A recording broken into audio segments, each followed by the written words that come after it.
Buenas tardes, bueno, tardes, noches, en el momento en que ustedes vean este video. Hola, ¿qué tal? Estamos, por iniciar una nueva sesión de este curso de teorías europeas y en esta ocasión vamos a hablar de un estructuralista, digámoslo así, hecho y derecho, que es Roland Barthes, ¿no? Voy a compartirles mi pantalla para poder hablar de este señor Roland Barthes. Roland Barthes, bueno, pues es un estructuralista francés, ¿no? Del tiempo, pues, digamos, coetáneo, contemporáneo, de Claude Lévi-Strauss. A ver si así funciona. Ah, ahí la tenemos ya, creo. Muy bien. Entonces, ahí tenemos la presentación que vamos a ir viendo a lo largo de esta sesión. Y tenemos este señor que se llama Roland Barthes, ¿no? O Barthes, ¿no? Bueno, ahí yo puse sopa de letras nada más para jugar un poco con este Barthes, porque, bueno, pues cabe decir que Roland Barthes era todo un crítico literario, como dice acá, experto en textos clásicos, particularmente en la literatura francesa, ¿no? Nosotros debemos decir que durante mucho tiempo Roland Barthes dio clases en el Collège de France, ¿no? Que es una de las instituciones académicas más acreditadas en toda Francia. Y bueno, pues el momento en el cual está dando a conocer su pensamiento Barthes es un momento en el cual estamos llegando a finales de los años 50, particularmente en los años 60 es cuando empieza todo el movimiento estructural, como lo veíamos en la sesión anterior con Claude Lévi-Strauss. Y bueno, llega a un punto tal en el cual Barthes en 64 publica Elementos de semiología, ¿no? Perdón.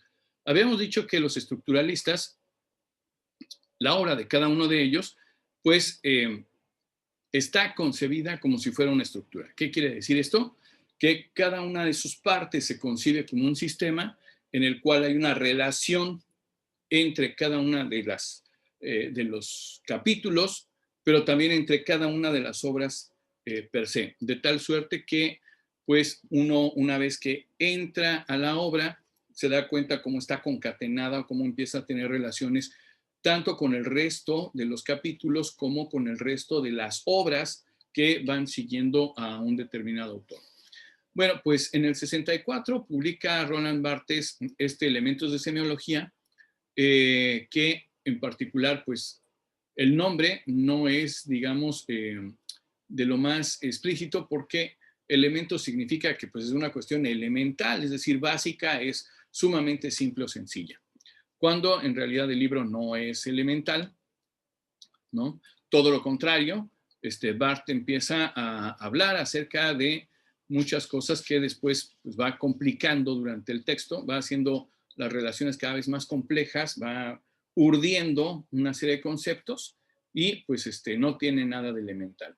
¿Por qué pondría Barthes un texto como elementos en lugar de poner simplemente semiología? Bueno, pues es parte de esta situación cultural que tienen los franceses de ser un poco sarcásticos, ¿no?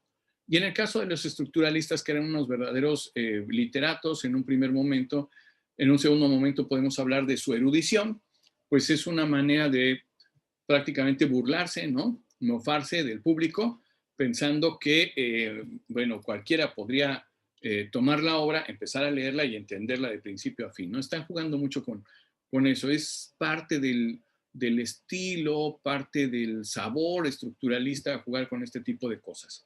Ya lo hará posteriormente cuando habla de sus estudios de la posmodernidad, hará la misma travesura Jean-François Lyotard, ¿no? Cuando escribe un libro que se llama La posmodernidad explicada a los niños, que obviamente pues no es nada cierto, ¿no? Habla en términos de la posmodernidad económicos, políticos, sociales y sobre todo de narrativa, pero nada tiene que ver con explicarle nada a los niños. Es una parte que tienen de este juego los estructuralistas, ¿no? Bueno, si no me entiendes, bueno, pues ni modo, yo estoy poniendo aquí las ideas, si vas captando la relación entre las cosas, pues lo entenderás, si no, no. ¿Ok? Bueno, entonces, acá Barthes o Barthes empieza a trabajar las ideas de Saussure, descubre a Saussure también a través de Jacobson, si no mal recuerdo. Y bueno, pues, ¿qué es lo que se propone con este elementos de semiología?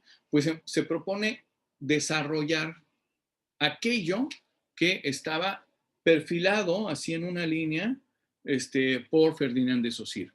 Bueno, decimos por Ferdinand de Saussure, está en el curso de Lingüística General y como habíamos platicado antes, pues ese curso de Lingüística General es una recopilación de los apuntes de Saussure. Por lo tanto, bueno, pues está perfilado en los apuntes, ¿no? Ok, ¿qué es lo que trata de hacer Barthes? Pues lee la obra, comprende la obra, tiene mucho contacto con Levi Strauss, se seduce, queda seducido por el método estructural, que ya habíamos platicado un poco de este método estructural, y por toda la terminología que empieza a utilizar la lingüística para designar una serie de fenómenos semánticos, ¿no? Y entonces, pues lo que trata de hacer en este libro es desarrollar aquello que venía prometido en el libro de Lingüística General, que es la semiología. Pero, ¿cómo se entiende la semiología?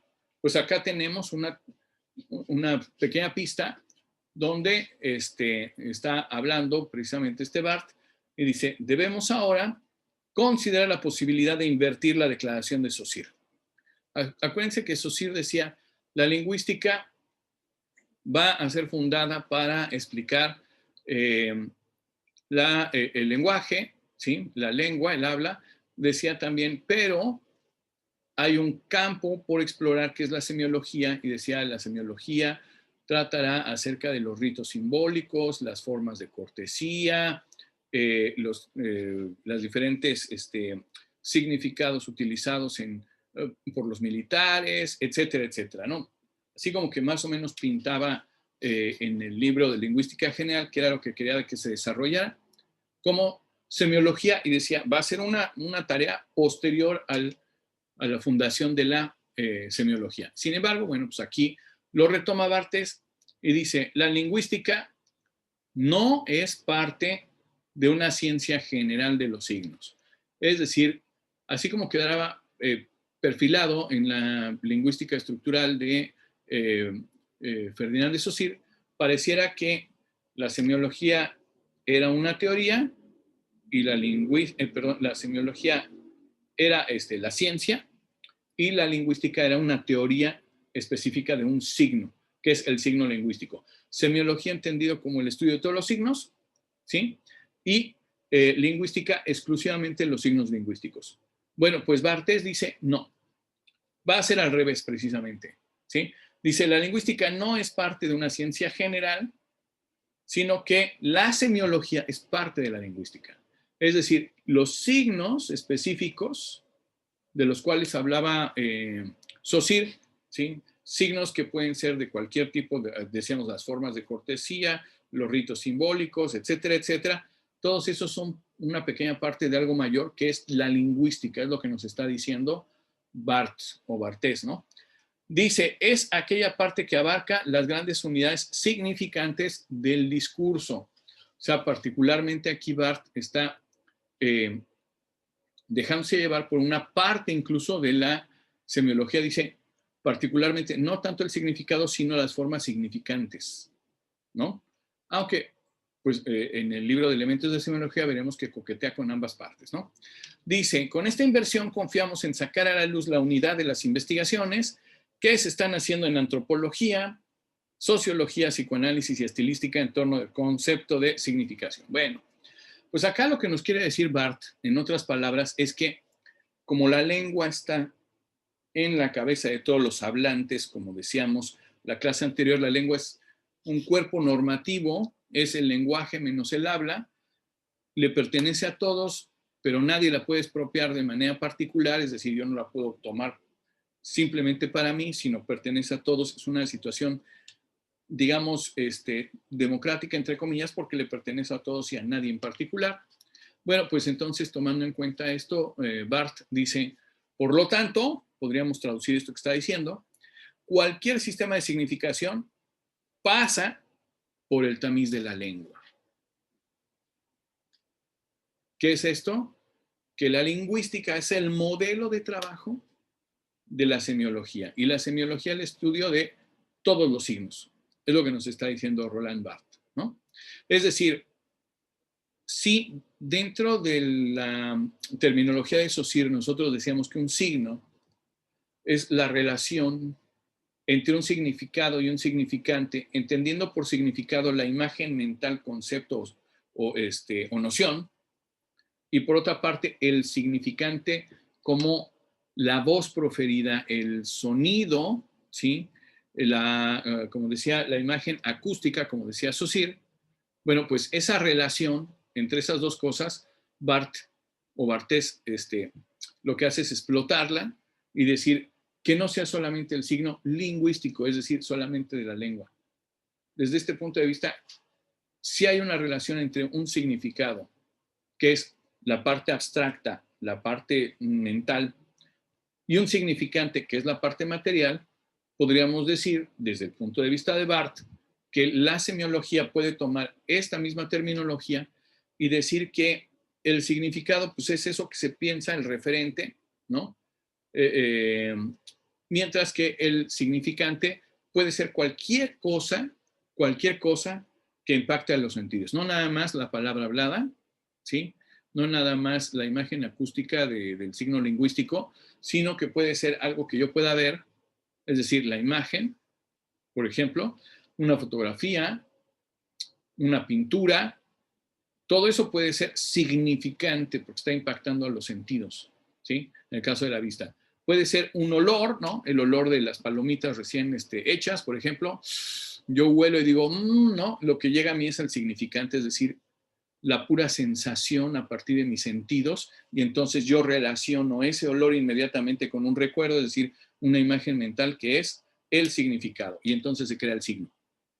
Bueno, Barthes nos está diciendo que puede ser visual, puede ser olfativo, puede ser gustativo, ¿sí? Yo como algo, lo siento muy salado, digo, no me gusta tanto, ¿no? O lo siento picante y siento algo.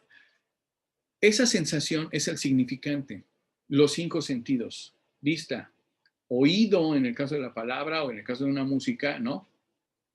Por otra parte, puede ser olfativo, puede ser gustativo o puede ser táctil, ¿sí? Puede ser táctil. Por ejemplo, la superficie, si es áspera, si está blandita, si yo siento que no tiene pliegues, si es rugosa, etcétera, etcétera, ¿no? Entonces, una cosa es el significante es la manera en la cual el signo se presenta ante nuestros sentidos. Visual, olfativo, gustativo, táctil, etcétera, etcétera. Y lo otro es con qué lo relacionamos. ¿Con qué relacionamos eso? Una determinada música cuya cadencia es de violines, regularmente tonos agudos, un tempo lento, es un significante. El significado es que nosotros evoquemos algo triste, algo melancólico, algo nostálgico, a partir de la relación que vemos entre esa sensación, es decir, el significante que entra por los sentidos, y cómo lo relaciono con un contenido mental, con una noción. ¿Ok? Bueno, entonces esto se aplica a todo, no nada más a la lingüística. Como había dicho Saussure, aquí Barthes, lo que hace es decir, la semiología es el estudio de los signos. Un signo es una relación entre significante y significado, pero puede ser cualquier cosa, ¿correcto? Puede ser algo visual, como decíamos, algo gustativo, etcétera, etcétera, ¿no? Muy bien. Entonces explota esta noción. Pero además dice, todos estos signos están contenidos en algo que es la lingüística. ¿Y por qué? Porque la lingüística puso el modelo. Pero aparte porque todos los otros signos se piensa necesariamente pasan por la lengua. ¿Cómo que necesariamente pasan por la lengua? Sí, por ejemplo, las imágenes del cine, las imágenes del movimiento, más la banda sonora en la cual están los diálogos, en la cual está la música, en la cual están los efectos especiales, etcétera, etcétera. Esa relación es una relación sígnica. Cuando yo voy al cine y veo una película, todo esto está en relación, ¿sí? Cuando yo salgo de la película y tuve esa experiencia estética, tuve esa experiencia sígnica, ¿no? Y me preguntan de qué trató la película, pues toda esa experiencia yo la bajo a lenguaje. Porque el lenguaje oral, dice Barthes, sirve como modelo, como referencia a todos los demás sistemas de significación. Como es, en palabras de Barthes, el más desarrollado, sirve de base para todo lo demás. En última instancia, podríamos decir, haciendo una interpretación bastante justa, ¿no?, y apretada de Barthes, cuando nosotros pensamos regularmente, hasta pensamos en palabras. Es lo que diría Barthes, ¿no? Es decir, en signos lingüísticos. Por eso es que la semiología es una pequeña parte de la lingüística desde el punto de vista bartesiano. Ya después, los postestructuralistas atacarán esta noción de Barthes, diciendo, no, me parece que es al revés. No vamos a hablar de ello ahorita, en este momento, pero apuntamos que es una diferencia con los postestructuralistas. Bien, pues seguimos adelante, ¿no? ¿Cómo se analiza un signo? ¿Cómo llegamos a la realidad de analizar un signo? Dice Barthes. Lo prefigura ahí en Elementos de Semiología, empieza a dar muchos ejemplos, pero a mí me parece que donde más lo desarrolla es en un libro que no tiene la intención de mostrarnos plenamente una cuestión relativa al método, pero que si uno puede leer entre líneas, es sumamente revelador. Ese libro se llama Mitologías. Mitologías es un libro que escribe Barthes, o Barthes, ¿no?, como ustedes quieran llamarle, en los años 60, y que en realidad es una compilación de muchos artículos que tiene Barthes, que publicó en el periódico Paris Match, si no mal recuerdo. Cada uno de estos artículos es un análisis estructural, es un análisis semiológico desde la perspectiva bartesiana, ¿no? Y en realidad lo que trata él de hacer en cada uno de esos artículos es analizar cosas como si fueran signos, aunque no sean signos per se, de tal suerte que reporten un determinado armado, una determinada estructura atrás que pueda ser analizada desde el punto de vista de la semiología. Es decir, trata de indagar acerca de los significantes que andan por ahí. Ejemplo, Barthes dice, ¿qué hay más francés que un bistec con papas? Pues nada. Y entonces empieza a analizar el bistec. Empieza a analizar su significante, es decir, desde las cosas relativas a su apariencia, a su sabor, etcétera, etcétera, hasta las cuestiones de la mesa, con qué se come, con qué no se come, cómo se come, etcétera, etcétera, ¿no? Y ustedes dirán, ¿y el bistec con papas de verdad es un signo? Para Barthes lo es. Analiza un número de striptease, analiza un artículo donde hay en el periódico donde hay una historia sobre supuestos extraterrestres. Analiza la apariencia de los romanos en las películas de romanos. Es decir, lo que se propone Barthes es prácticamente decir que cualquier cosa de la vida social puede y debe ser analizada como un signo. Es decir, la semiología puede analizar todo este tipo de cosas. Para ello, Barthes dice que, tomando en préstamo esta noción de la lingüística, donde Saussure decía que la lengua es un sistema de signos, pues Barthes diría que la semiología también es un sistema de signos. Son signos distintos porque mientras la lingüística habla de los signos lingüísticos, aquí hablamos de todo tipo de signos. Pueden ser visuales, olfativos, táctiles, etcétera, etcétera, ¿no? Entonces Barthes explota hasta el agotamiento esta noción de sistema introducida por Ferdinand de Saussure. Hay un libro que se llama Sistema de la Moda, donde analiza la moda como un sistema. Hay una serie de artículos donde analiza determinados coches como si fueran un sistema. Incluso analiza el mobiliario, el diseño interior de un departamento, como si se tratara de un sistema en el cual pues, los mismos muebles, a partir de su disposición, de sus características, tienen una serie de relaciones de significantes y significados, ¿sí?, con el resto de los que aparecen ahí en un departamento, ¿no? Apunto esto porque más adelante Jean Baudrillard, que es un postestructuralista, retoma esta noción de Barthes para tratar de indagar sobre otras cosas que son, digamos, más allá del sistema sígnico propiamente del mobiliario y lo empieza a unir con otras cosas. En el caso de Baudrillard, por ejemplo, empieza a detectar patrones culturales, clasistas, económicos, a partir del mobiliario que una persona puede tener en su domicilio, ¿no? Me recuerda mucho esto que hace Baudrillard, esto que hace Barthes, a una película basada en una novela que se llama El Club de la Pelea, en donde, en la cual, perdón, en un determinado momento hay una explosión de un departamento, el afectado pasa por ahí, ve su refrigerador, se trata de un soltero de mediana edad, ¿no? Y ve que prácticamente está más o menos completo el refrigerador, está la puerta abierta y dice, qué vergüenza. Quien viera esto se va a dar cuenta que soy un soltero porque el mobiliario me está delatando. Solamente hay un montón de aderezos y de especias y casi no hay comida. Y de repente dice una frase así como, ¿qué tipo de mesita de café es la que me define como persona?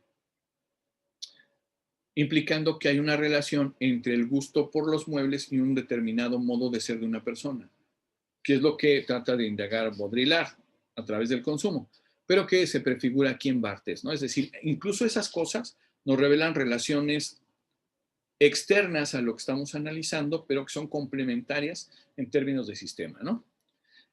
Bueno, y aquí tengo un chiste, ¿no? Que dice es automático, sistemático, hidromático y demás, ¿no? Como venía en la película de Vaselina, que también podríamos analizarlo como una serie de como una cuestión de un sistema, ¿no? Vamos a tratar de hablar de cómo analiza esto Barthes, ¿no?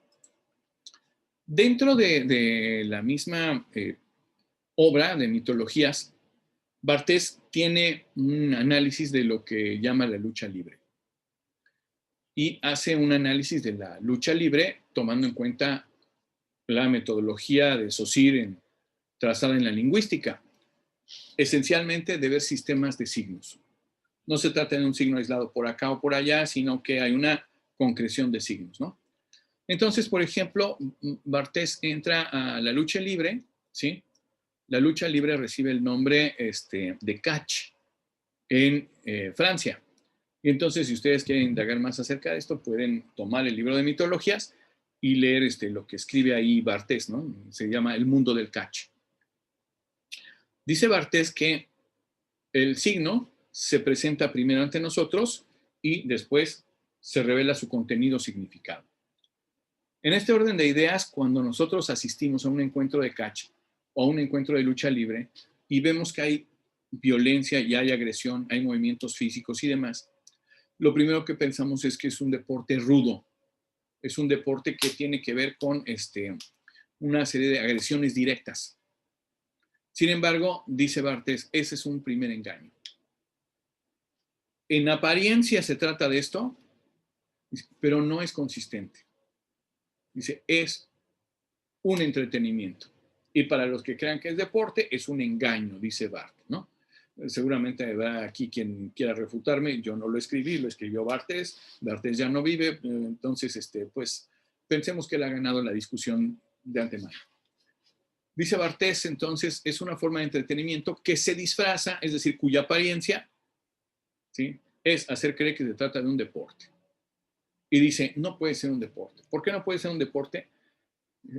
Por la cantidad de veces que se enfrentan, por la cantidad de golpes y demás que tienen, etcétera, etcétera, no podría ser un deporte en forma, dice Barthes, ¿no? Dice, en el catch se presentan, pues, a veces hasta 3 veces a la semana. ¿Quién puede soportar un régimen de 3 veces a la semana recibiendo tanto castigo y teniendo tanta resistencia durante el tiempo? Se pregunta Barthes. Y en este sentido podríamos ayudarle a Barthes diciendo, bueno, pues imagínense, ¿no?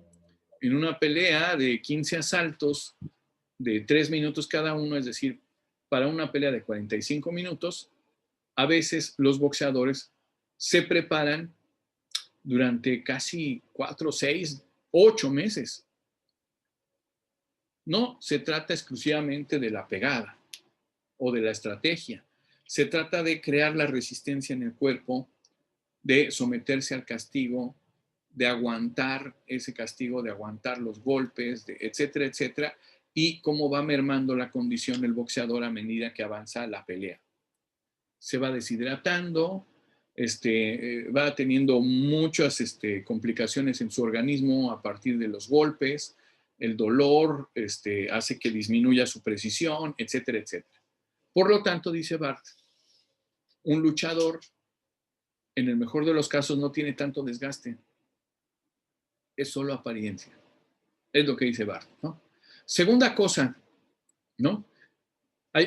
Podríamos decir que la lucha libre es un signo en el sentido de que hace parecer algo, es decir, la apariencia, el significante, y nosotros nos damos cuenta que se trata de algo más, ¿sí? Significado. ¿Pero de qué se trata? Habíamos visto con Ferdinand de Saussure que lo que hace la lengua, el método de Saussure, nos revela que los signos son unidades, ¿sí? Estas unidades son unidades funcionales, es decir, hay dos funciones que aparentemente son opuestas, o mejor dicho, que son opuestas, pero que son complementarias. El significante no es lo mismo que el significado, pero se articulan. Hay una oposición entre significado y significante. No son lo mismo, pero están unidas de alguna manera a través de la noción del signo. Muy bien. ¿Y cómo aparece aquí? Bueno, pues resulta que Barth dice que esas unidades funcionales se van articulando en opuestos. ¿Cuáles son los opuestos aquí? Bueno, pues podemos ver que los comportamientos significante, comportamiento es lo que veo, los comportamientos que yo puedo ver, ¿sí? En los luchadores me van dando pauta de qué tipo de luchador se trata. Voy a dejar de compartir un momento esto. Regresamos en un momento con la gráfica. Aquellos luchadores que siguen las normas, de la contienda y que pelean, digamos, limpio, que meten las manos, meten el cuerpo, pero jamás una silla, por ejemplo, o no dan golpes prohibidos, etcétera, etcétera. Esos luchadores, mediante su comportamiento, son significantes esos comportamientos de un significado mayor. ¿Cuál es? Que tienen honor. Cuando la gente ve eso, es un significante y la gente interpreta en su cabeza, tienen honor, siguen las reglas, son leales, son competitivos, ¿sí? En el caso de México decimos que los que siguen las reglas tienen incluso un mote. ¿Cómo les dicen? Exacto, los técnicos, ¿sí? Y entonces los técnicos, el signo los técnicos está configurado en un significante que es que la conducta es recta, que no se salen de las normas, que respetan al contrincante, que no hacen trampa. Y esto se configura, ¿sí? Se une, se compactan todos estos atributos en el significante a través de esas formas que tienen de mostrarlo con gestos, posturas y demás visualmente los luchadores, y esto tiene un significado. ¿Cuál es el significado? Es un significado ético y moral, que se portan bien y que siguen las normas, pero tienen un opuesto. ¿Cuál es el opuesto? El opuesto son los rudos, porque lo que en el significante hacen de manera correcta los técnicos, los rudos lo hacen de otra manera. ¿Y cómo lo hacen? Pues son tramposos, tratan de engañar al árbitro, se mofan de la gente, se burlan del respetable público y además utilizan artilugios para ayudarse o ganar finalmente la contienda, no importa las consecuencias, no importa cómo. ¿Ok? Entonces, si es necesario, pues meten una silla y pegan. Si es necesario, se meten entre dos para pegarle a un contrincante en lugar de que dejen uno a uno, pues le echan un montón, ¿no? Entonces, todos esos comportamientos que son significantes porque yo los veo, es una cosa que entra a mis sentidos, veo cómo se comportan a través de la vista, pues hago una interpretación de esos comportamientos que son significantes y llego a una conclusión en mi cabeza, una noción mental, que es que se están portando mal. Están transgrediendo la norma, no son leales, no son competitivos, son mañosos y defraudan al público, defraudan al deporte. Sin embargo, se necesitan. El técnico necesita del rudo como el rudo del técnico. Entonces, estas unidades que son opuestas funcionalmente hablando, ¿sí? Funcionan de diferentes características, se integran en un solo signo, que son los luchadores. ¿Cómo son los luchadores? Dos categorías opuestas funcionales, pueden ser técnicos o rudos. ¿Qué es lo que pasa en una historia? En una historia, nos podría decir Barthes, pasa más o menos lo mismo. Por cómo se comporta durante la historia, yo voy asignando valores a ese personaje, aunque, por ejemplo, si se tratara de una nota periodística, pues puede ser que yo ni siquiera conozca a esta persona, me deje llevar por la narrativa de la historia y le asigne un valor de quien se habla es bueno, de quien se habla es malo, por el significante, es decir, por lo que nos dicen a partir de él, pues nosotros nos vamos formando una idea en nuestra cabeza, un significado profundo acerca de esto. Entonces estamos uniendo el signo, estamos haciendo correspondencia entre significante y significado. Esto es un sistema. ¿Por qué es un sistema? En un sistema hay relaciones. Hay una relación entre rudos y técnicos. Pero también para que la contienda pueda ser valorada, hay un tercero sobre la superficie, como dicen ahí en el argot de las luchas, ¿no? Ese tercero sobre la superficie es el árbitro. ¿Y el árbitro qué hace? Ve, monitoriza si se están cumpliendo o no las reglas. Él no es luchador. No es luchador, pero es parte de la contienda, ¿sí? Entonces tiene asignada una función que es opuesta a la de los luchadores, que son los que se están enfrentando, pero de la cual es parte del sistema.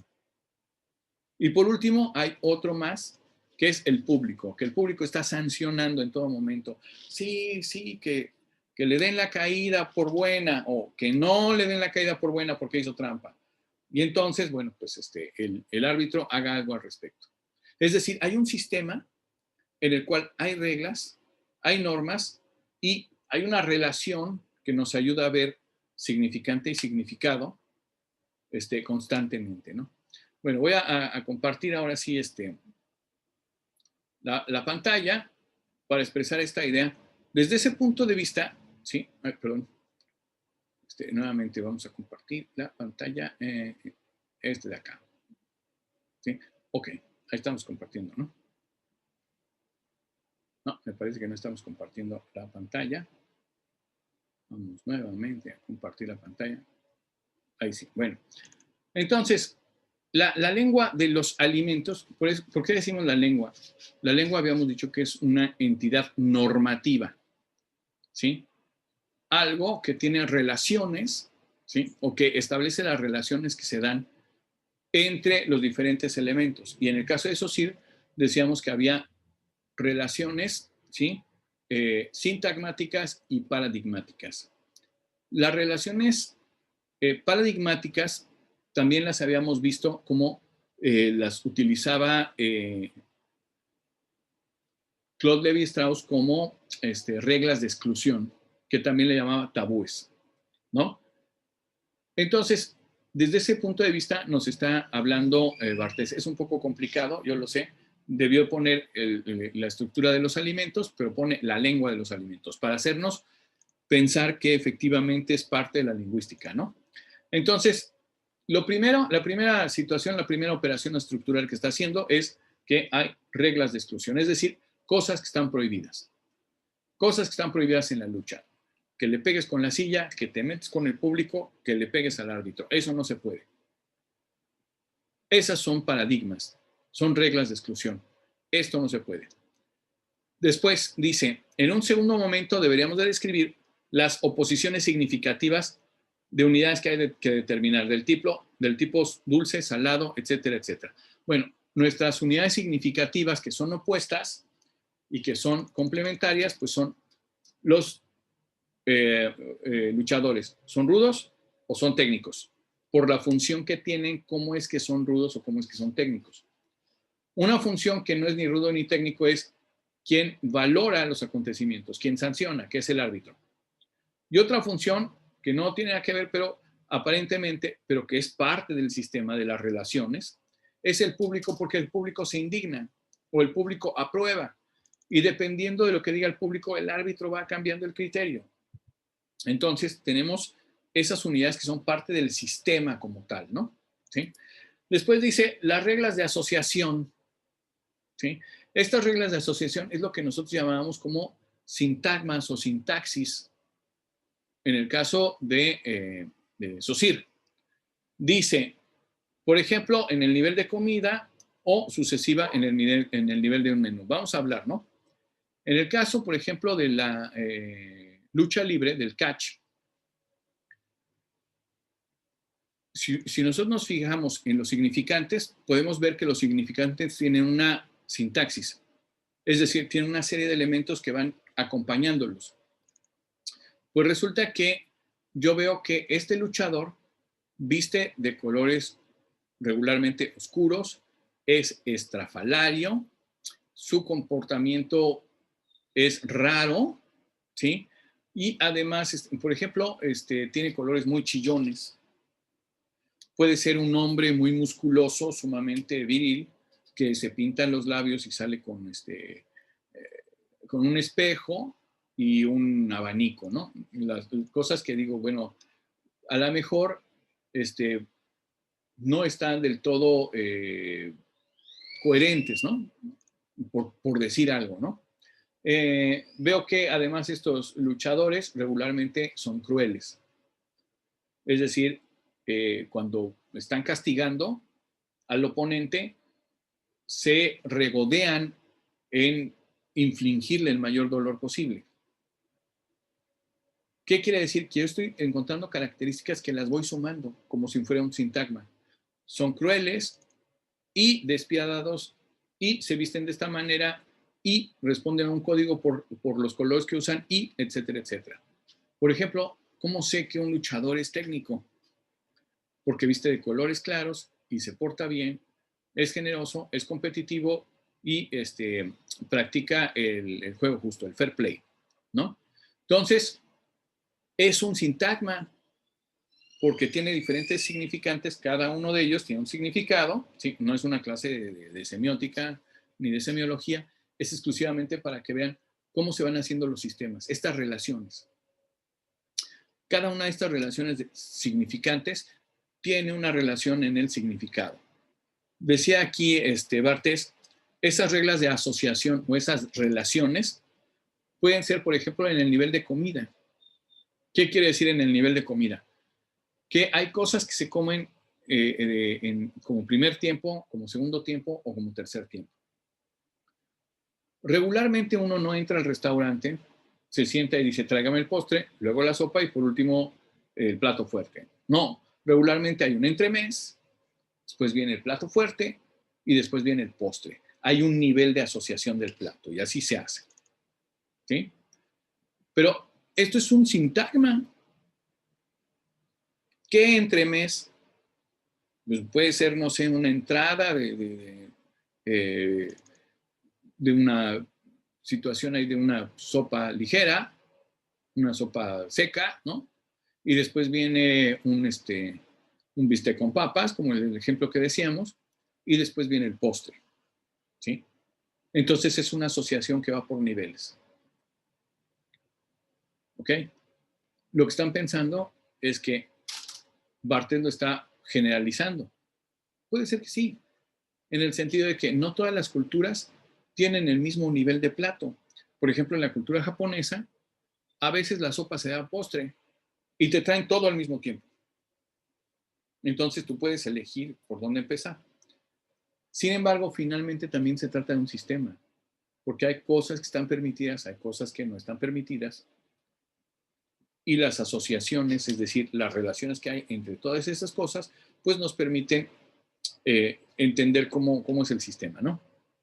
Bien, otra más dice que en el nivel del menú. ¿Qué quiere decir el nivel del menú? Bueno, pues que hay paradigmas para ver qué se come cada día. Por ejemplo, en El viernes, ¿sí? Los viernes de Cuaresma, ¿qué es lo que sucede? No se puede comer carne, es decir, hay un tabú, hay una regla de exclusión, la carne roja no se puede. Pero nos está mostrando que el viernes puedes comer todo esto, es decir, también es un paradigma. Esto no, pero todo esto sí. Y también ocurre de manera regional. Por ejemplo, en la comida yucateca, en la gastronomía yucateca, los lunes regularmente siempre se comía frijol con puerco. Es decir, de todas las variedades que hay, paradigmáticamente hablando, ¿sí? Se escoge el menú del día de acuerdo con una tradición. ¿Cuál es? El lunes, todos los lunes son de frijol con puerco. Y el frijol con puerco es el plato fuerte y regularmente se come con sus tortillitas y etcétera, etcétera, ¿no? ¿Sí? Es decir, todo el tiempo estamos hablando de sintagmas y de paradigmas que van integrando los signos, si ustedes se dan cuenta. ¿Qué es lo que pasa en una lucha libre? Pues hay un nivel sintagmático. ¿Cuál es el nivel sintagmático? Se enfrentan y hay 3 caídas. El primero que gane 2 de 3 es el que gana. Así que regularmente ganan primero uno, luego gana el otro y luego finalmente viene la victoria, ¿no? Para que haya una especie de empate y se decida y haga más largo el encuentro y entonces genere más tensión, más expectativa por parte del auditorio, pero siempre es así. Es decir, tiene esa estructura sintagmática la primera parte, la segunda y la tercera, con su conclusión, ¿no? Bien, y por último, dice Barthes, los protocolos de uso. ¿Qué son estos protocolos de uso? Pues cosas que nosotros regularmente decimos, esto sí va con esto no va con esto. Ejemplo de la comida. Relaciones paradigmáticas o reglas de exclusión. Por ejemplo, acá tenemos algunas cosas de la gastronomía mexicana, ¿no? Perdón, esto está tratado en el libro de Elementos de Semiología, lo pueden ustedes leer, pero el ejemplo es mío. Es decir, yo puse ahí la cuestión de la gastronomía mexicana, que obviamente no la toca Barthes, pero para tratar de hacer una ejemplificación. Fíjense, por ejemplo, los burritos o las quesadillas, ¿no? Regularmente acá en los mexicanos, pues tenemos una gastronomía en la que muchas veces ponemos el queso fundido con la carne. Y en algunos casos, por ejemplo, la cultura judía, hasta donde yo tengo entendido en su gastronomía, no permite hacer esa combinación de carne con queso, y menos si es carne de cerdo. Por ejemplo, en el caso de los tacos de pastor, a veces nosotros nos preparamos una gringa, que es una gringa carne de pastor más queso, ¿sí? Y la carne de pastor es carne de cerdo. Pues obviamente esto no se permitiría en la cultura gastronómica judía porque no revolverían, para empezar no comen cerdo, ahí hay una prohibición paradigmática. Y la carne no la mezclan con productos lácteos, en este caso el queso. Entonces ahí hay una situación paradigmática, ¿no? Esto no.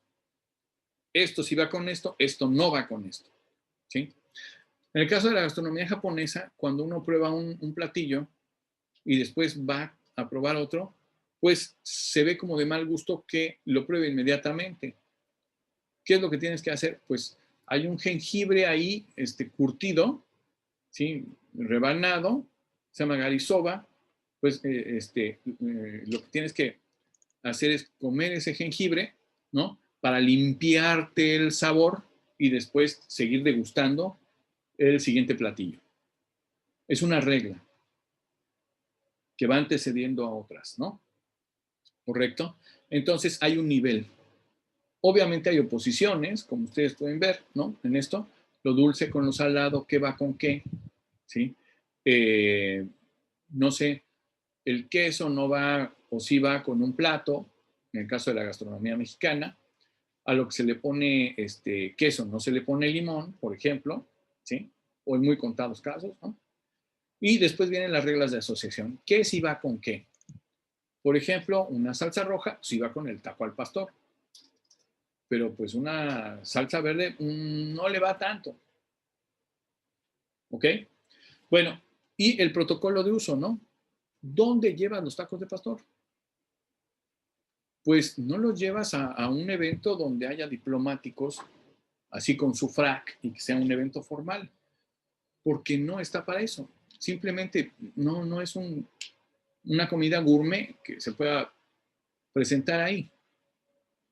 Entonces, hay ocasiones en las que se puede hacer uso de una cosa y no de otra. Culturalmente hablando, son signos que se pueden intercambiar y que pueden dar a conocer una serie de significados, dice Barthes. ¿Correcto? Bueno, entonces nos hablan ya de otras cosas. Seguimos adelante, ¿no? Teniendo este ejemplo de lo que es la lengua, es decir, la estructura normativa, también tenemos una cosa que sería el habla. Así como la lengua es colectiva, compartida, diseminada, ¿no? Pues el habla es la realización individual de esas reglas. El habla es la realización individual de la lengua, ¿no? Entonces, puede haber una especie de habla alimentaria. Sí, ¿qué es el habla alimentaria? Pues como yo, o cómo comes tú, o cómo come él. ¿Cuánta salsa se le pone al taco? Pues la que yo quiera, porque yo soy el que están comiendo. Y aunque me digan que los tacos de pastor no se comen con salsa verde, pues le voy a poner una salsa verde molcajeteada para comérmelo. De esa salsa martajada que hacen allá en el norte, pues de esa la voy a poner, ¿no? O le voy a poner una salsa de esa como hacen en Hidalgo, con choconostle y con pulque, que le llaman salsa borracha. Pues se la voy a poner, ¿por qué no? Es que esa nada más es no es de la birria, iba a decir de la birria, pero no, de la barbacoa. Pues aunque sea de la barbacoa, yo la voy a poner aquí en mi taco de pastor. Es un habla, es decir, es mi decisión individual acerca de cómo hago yo las cosas. Nadie ha dicho que el sándwich lleve papas en medio. Pero yo tenía un amigo que abría el sándwich que le hacía a su mamá, que tenía su jamón, queso, la lechuga, el jitomate, lo que sea, y ahí mismo abría una bolsa de papas fritas y le echaba las papas fritas así en rodajas y así se comía el sándwich. Es su habla, es decir, su interpretación personal de un platillo que tiene referencia en la lengua, que es el sándwich, ¿no? La lengua alimentaria, es decir, en ese sistema, ¿no? Muy bien, entonces, pues pasa algo parecido a lo que le pasaba a Levi Strauss.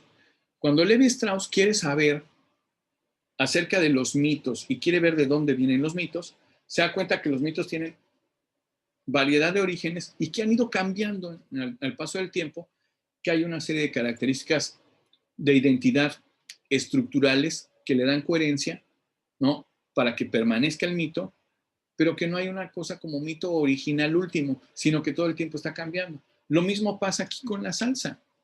La salsa es como el mito de Levi Strauss, es decir, tenemos N cantidad de salsas. ¿Cuál es la receta de la salsa? A ver, tú que eres mexicano, ¿cuál es la receta de la salsa? Pues ¿de cuál salsa? Es decir, la salsa como tal puede variar. Hay N número de salsas. Hay cosas que sí son de identidad, que sí son estructurales, que son mínimas para poder decir que esto es una salsa mexicana. Particularmente, pues que tenga picante, que tenga productos regionales, etcétera, etcétera, ¿no? Pero la receta única y original de la salsa, ¿dónde? Pues no existe. Así como no existe el mito original, ¿sí? Entonces, los fenómenos culturales, dice Barthes, los podemos ver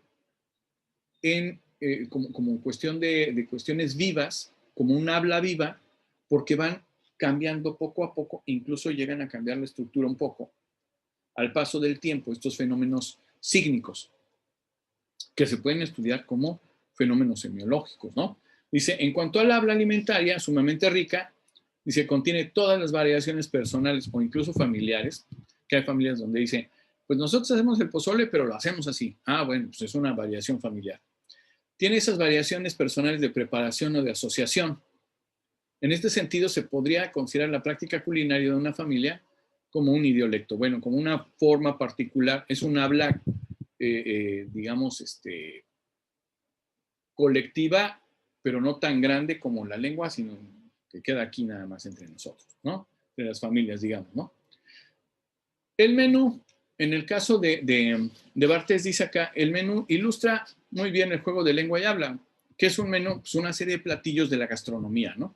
Acá tenemos los ricos, gastronomía yucateca. Yo les decía que el menú, por ejemplo, prescribía que el lunes era de frijol con puerco, el martes era no sé qué, miércoles era puchero de 3 carnes, jueves era no sé qué, viernes sopa de lima, no me lo sé muy bien porque no soy yucateco, pero algo me han contado, ¿no? O sea, el menú establece qué puedes comer día tras día, ¿no?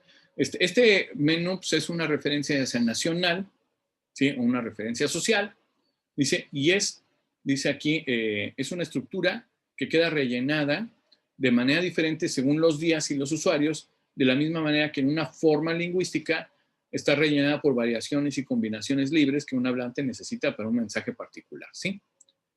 Entonces aquí tenemos una realización específica de lo que es un plato regional, aunque también haya pequeñas variaciones. A lo mejor dicen, pues en mi casa no le ponemos cebolla morada, le ponemos cebolla blanca. Bueno, pues está bien, ¿no? Es una manera de interpretar el platillo, ¿ok?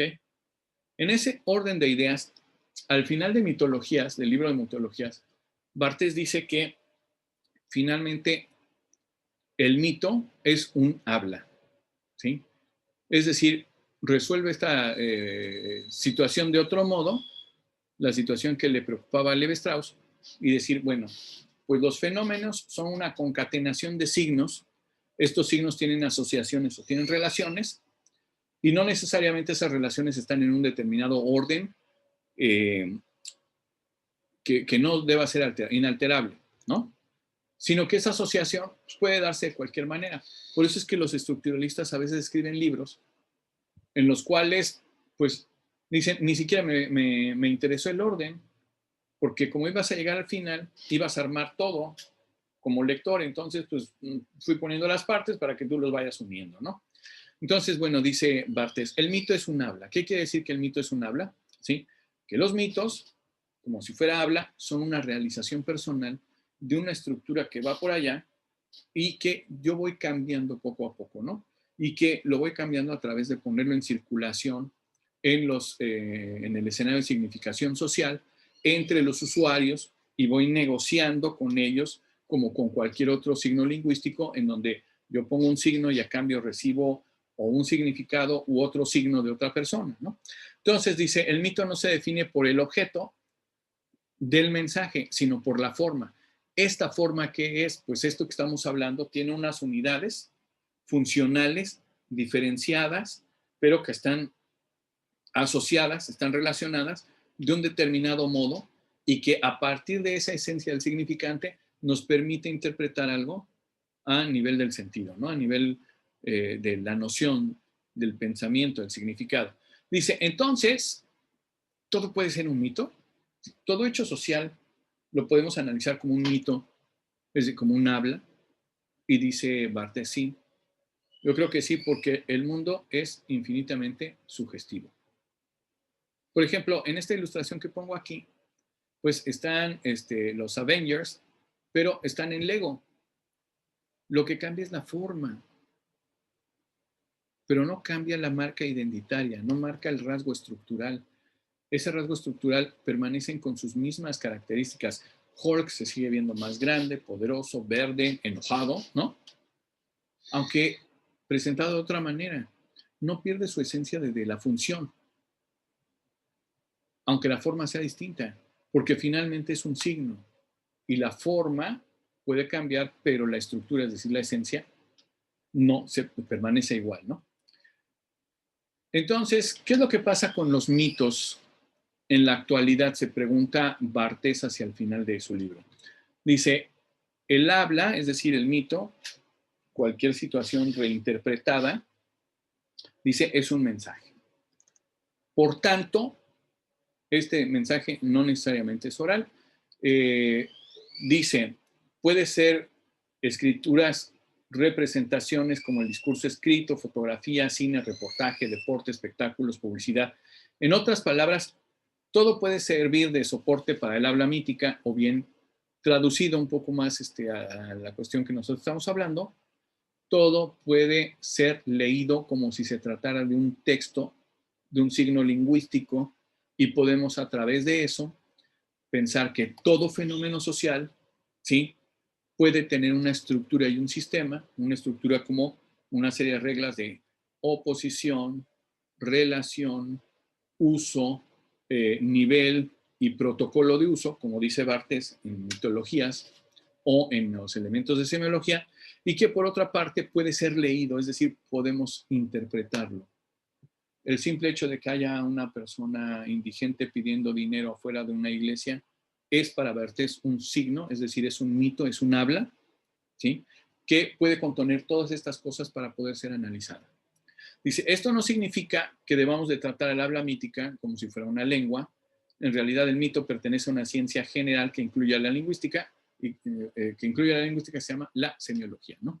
Entonces, a partir de estos aportes de la lingüística, Barthes puede explotar su idea de semiología y hacer estos análisis ya con un método específico, el método estructural, que se refiere a estas oposiciones funcionales, a las reglas sintagmáticas, a las exclusiones paradigmáticas, a los determinados usos que se le da y a los protocolos de cuándo es apropiado utilizar algo o no.